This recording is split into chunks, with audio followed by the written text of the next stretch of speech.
What's up, YouTube? This is Too Raw for TV. All right, so before I get into this video, I want to give a shout out to the brother Aaron for once again showing love with a donation to the channel via the PayPal. He left a message. It says, one of the greatest games I ever saw was Larry Bird's 60-point game against the Hawks and Wilt's 100-point game. These two players are my GOATs, along with MJ. I saw Birds on TV, but I think Wilt's game flies under the radar. To me, Wilt is number one all time.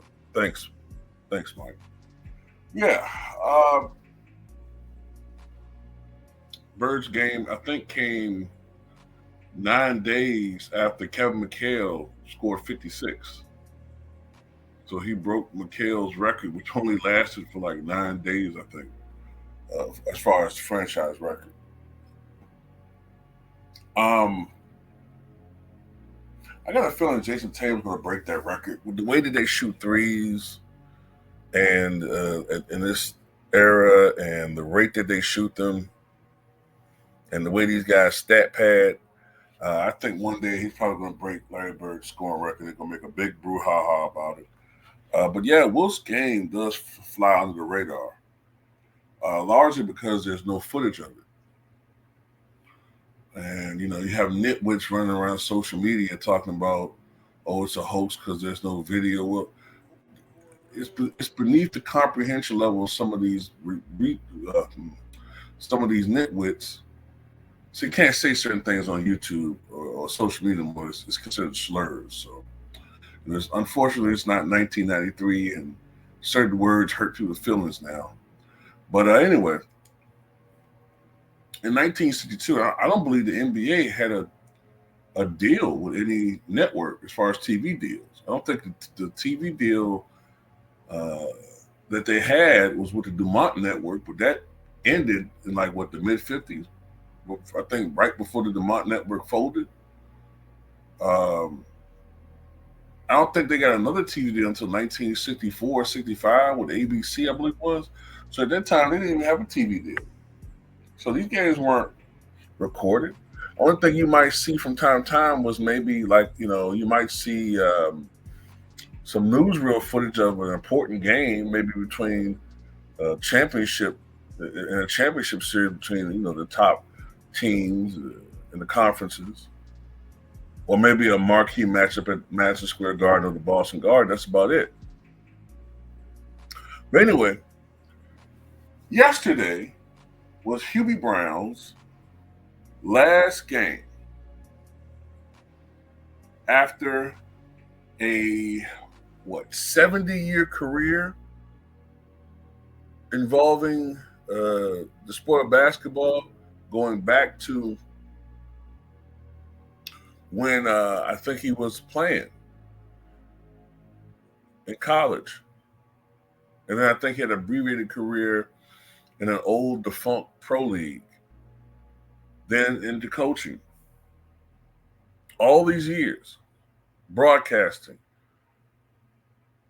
Hubie Brown called it quits in ABC's game in which they covered between the Milwaukee Bucks and the Philadelphia 76ers. Hubie Brown, 91 years old, says emotional goodbye after calling final game as Damian Lillard propels Bucks to victory over 76ers. Legendary broadcaster and former coach Hubie Brown calls his final game yesterday after more than 50 years in pro basketball. 70 years if you go back to when he was playing, I think, in college, I believe it was.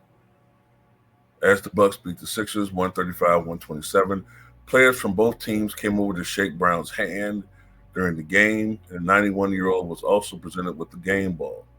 Earlier, an emotional Brown had received a standing ovation from the crowd at Milwaukee's Pfizer Forum, and when a video tribute was played on the screen during the first timeout. He said, I have so many things to be thankful for, but my family and I can never thank anyone enough. We just want to send them the love that I've seen today right back with a big hug. It was a fantastic ride. Thanks for your patience, fans. Today was a wonderful day for my family because they're all I have today. I love you all and thank you for the opportunity for management. Brown's final telecast came in the city where he landed his first NBA coaching gig, having been an assistant on Larry Costello's staff for 2 years between 1972 and 1974. From then on, Brown spent a number of years, some 15 years as the head coach of various teams. He won an ABA title with the Kentucky Colonels in 1975. I believe that Colonels team had great players such as Dan Essel, Artis Gilmore, and remaining with the team until the ABA-NBA merger when the franchise folded in 1976. Brown then became head coach of Atlanta Hawks 1976-81. 77-78 season, he won the NBA Head Coach of the Year award. In the 80s, he became the coach of the New York Knicks, coaching the great Bernard King. Leaving the Knicks in 1987, he returned to a head coaching role in 2002 with the Memphis Grizzlies, where he won his second NBA Coach of the Year award in 2004 before departing the same year. Brown also spent 35 years as a TV analyst, covering 18 NBA finals during that time. He worked for TNT, ABC, and ESPN, among others. As a matter of fact, let's look at the Hubie Brown resume. ABA champion, two-time NBA Coach of the Year, and in 2017 he won the Chuck Daly Lifetime Achievement Award. His overall coaching record may not jump out at you. 528 wins, 559 losses, but keep in mind that he often was a coach that was put in place to develop younger talent. So therefore, if you're a coach that is put in place to help to develop young talent, or a coach to help to to build up a rebuilding franchise, oftentimes you're going to have growing pains. So, that's why win percentage is not always indicative of a great coach. Look at Steve Kerr.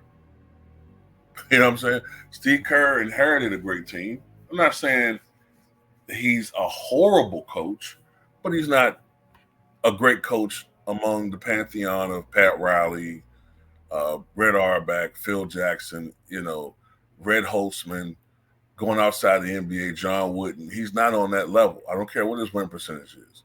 He's not Doc Rivers, in my opinion. He's not a great coach.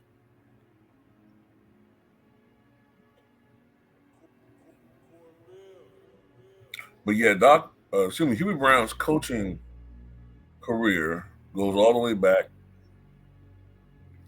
to 1955, where he coached at St. Mary Academy in Little Falls, New York, when he was, what was he about then? 22, 23 years old. So that's why I said he's had a 70-year coaching career. Now, if you're talking about pros, it goes back 50, but this guy been coaching for a very, very long time. And he actually played basketball during the 1958-59 season for a club called the Rochester Colonels, who were a franchise in the Eastern Professional Basketball League, which was a precursor to the CBA, or the Continental Basketball Association. The thing about Hubie Brown that I remember the most, man, the thing I always appreciate about him is I've learned so much from him about the game and how to analyze players and what to look for in games. and to appreciate things that today they don't talk about anymore. Yesterday, was really the end of an era because Hubie Brown was one of the last people who, when you listen to them talk about the game, they weren't on there just cheerleading. They weren't on there just doing play-by-play and only play-by-play and trying to crack jokes and trying to be funny. There's nothing wrong with that. There's nothing wrong with the occasional buffoonery. We all like a good laugh, right? But Hubie Brown actually, not only did he inform you about the game, and not only was he a guy who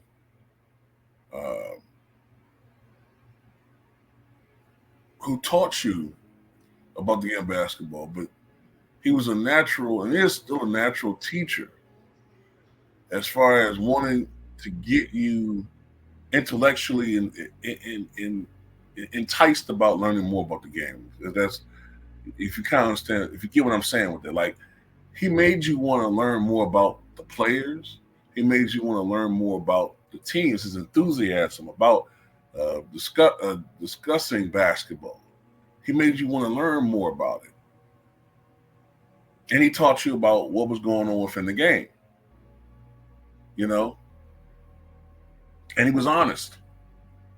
You know, if Isaiah Thomas, for instance, was losing a one-on-one battle with a guy who may not be a household name, Hubie would call it out. If Magic Johnson was getting burnt by Steve Coulter or something, right, he would call it out. You know, a lot of times these guys don't want to do that because they feel like they got to protect the brand. Hubie didn't do that. Wouldn't be disrespectful, but he would call it out. You know, how many times we heard how many times have we heard Hubie Brown call out somebody for not playing hard on defense? I distinctly remember Hubie Brown, speaking of Luka Doncic, calling out Luka Doncic for not playing on defense, playing hard on defense last year during their playoff run, especially during the finals. And he was calling out in games in which he was actually broadcasting for doing color commentary. I remember him saying, "I don't understand why the opposing coach is not punishing the Dallas Mavericks by going after Luka. Luka's clearly tired. He's clearly ailing. Go after him." You know, just common sense things that we observe, but sometimes these guys don't talk about because everybody's trying to be funny and everybody's trying to say something that's going to go viral. He wasn't interested in that crap. He was just interested in talking about the game. And I appreciate that. I know he's been going through a hard time recently. He lost his wife of 54 years. I think her name was Claire. Let me make sure of that. He lost her last year.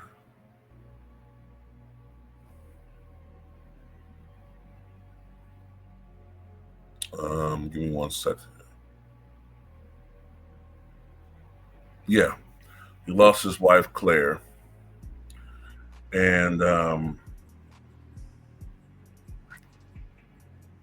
he lost his son just a couple months ago, Brendan, who was an NBA scout and assistant coach.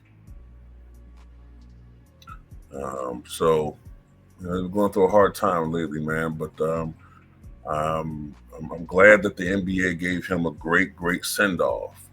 Another thing too, I hope he wasn't pushed out, by the way. I hope they didn't push him out because that's a definite possibility. I mean, he's 91 years old. I hope he left on his own accord because he deserved that. But you know how this business can be at times. But anyway, salute to Hubie Brown. Tell me what you guys think.